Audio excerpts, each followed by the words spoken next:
ಹೆಂಗದಿರಿ ದೊಡ್ಡ ಮಂದಿ? ನಮ್ಮ ಹಳೆ ಕಾಲದ ಅಡಿಗಂದ್ರೆ ಹಿಂಗೆ ಎಲ್ಲದಕ್ಕೂ ಒಂದು ಮೆಡಿಸಿನ್ ಆಗ್ತಿತ್ತು. ನಮ್ಗೆ ಬಾಯಾಗ ಏನಾರ ಹುಣ್ಣಾಗ್ತಾವಲ್ಲ, ಬಾಯಾಗ ಗುಳ್ಳಿ ಆಗ್ತಾವಲ್ಲ, ಅದಕ್ಕೆ ಈ ಹುಳ್ಳಿ ಸಂಗಟಿ ಹೇಳಿ ಮಾಡ್ಸಿದ್ದಂತ. ನನ್ಗೆ ಬಾಯಾಗ ಗುಳ್ಳಿ ಆಗಿತ್ತು. ನಮ್ಮ ಮಮ್ಮಿ ಅದಕ್ಕೆ ಹುಳ್ಳಿ ಸಂಗಟಿ ಮಾಡೋನು, ಕ್ಲೀನ್ ಮಾಡಿ ಚಂದಾಗಿ ಬೀಸಿ ನಾವ ರೆಡಿ ಮಾಡೋನು ಅಂತ ಹೇಳಿ, ಹಿಟ್ಟು ರೆಡಿ ಮಾಡೋನು ಅಂತ ಹೇಳಿ ಮಾಡಕತ್ತಿದ್ರು. ಹುರುಳಿನ ಚಂದಾಗಿ ಹುರ್ಕೋಬೇಕಂತ. ನಮ್ಮ ಮಮ್ಮಿ ಭಾಳ ಚಂದ ಮಾಡಿದ್ರು ಇದನ್ನೆಲ್ಲ. ಈಸಿಯಾಗಿ ಮಾಡಿದ್ರು. ನಾವು ಎಷ್ಟು ಕಷ್ಟ ಅನ್ಕೊಂತೀವಲ್ಲ, ಹಳಬ್ರೆಲ್ಲ ಈಸಿಯಾಗಿ ಮಾಡ್ತಾರೆ.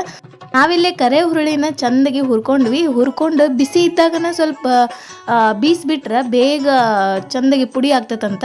ಅದಕ್ಕೆ ಬಿಸಿ ಇದ್ದಾಗನ ಮಾಡಿ ಈಗ ಸಂಗಟಿ ರೆಡಿ ಮಾಡ್ಕೊಳ್ಳೋಣ.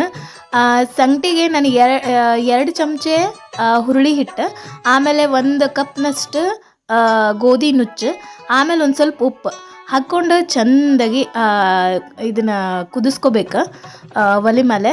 ಇದನ್ನು ಸ್ವಾರಿ ಅಂತಾರೆ. ಗಡಿಗೆಯೊಳಗೆ ಮಾಡ್ತೀವಲ್ಲ, ಮಡಿಕೆಯೊಳಗೆ ಮಾಡ್ತೀವಲ್ಲ, ಅದ್ರೊಳಗಿನ ರುಚಿ ಬೇರೆನೇ ಇರ್ತೈತಿ. ಅದಕ್ಕೆ ನಮ್ಮ ಮಮ್ಮಿಗೆ ಮಾಡಿಕೊಡು ಅಂತ ಹೇಳಿದ್ವಿ, ಮಾಡಿಕೊಟ್ರೆ. ಇದಕ್ಕೊಂದು ಸ್ವಲ್ಪ ತುಪ್ಪ, ಹಾಲು, ಬೆಲ್ಲ ಎಲ್ಲ ಹಾಕಿ ಮಸ್ತ್ ಬಗ್ಗೆ ತಿಂದುಬಿಟ್ರೆ ಬಾಯನ್ನ ಗುಳ್ಳೆಲ್ಲ ಹೋಗ್ಬಿಡ್ತಾವೆ ಒಂದೇ ದಿವ್ಸಕ್ಕೆ. ಮಾಡಿ ನೋಡ್ರಿ, ಮಜ್ಜಾ ಮಾಡಿರಿ.